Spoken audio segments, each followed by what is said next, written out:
President Moon Jae-in called on his Japanese counterpart to lift export curbs against Seoul. During the rare summit, they also agreed on the need to improve ties frayed by historical and trade disputes. Shin Se-min has our top story.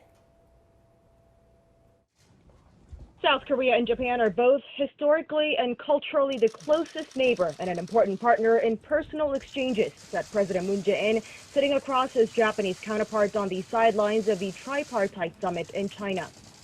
Their sixth summit meeting and the first formal summit in over a year, President Moon said it is most important to hold frank discussions for a change in bilateral relations. 잠시 불편한 일일수도 결코 멀어질 수 없는 사이입니다. 양국이 머리를 맞대어 지혜로운 세계 방향을 조속히 도출하기를 기대합니다. I also wish to improve the important Japan-South Korea ties and hope to have a frank discussion today. One of the major frank talking points between the two sides, feuds over trade.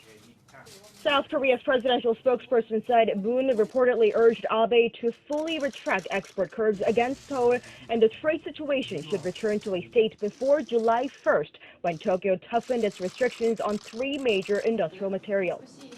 To that, the Japanese leader shook his head on resolving the matter through dialogue. Still, the gaps remained. The leaders were still on different pages when it came to the issue of compensation for wartime forced labor. On the issue of Japan's wartime forced labor, the leaders confirmed they have different stances on the matter, but agreed to handle it through dialogue. In particular, they acknowledged the need to hold frequent summit meetings to swiftly solve the issue. On the security front, the leaders agreed that the situation on the Korean Peninsula is grave and that both the bilateral and the trilateral security cooperation with the U.S. is all the more critical. Abe also reportedly requested South Korea's backing on resolving the issue of Japanese nationals held captive by North Korea decades ago, to which Moon promised with related efforts.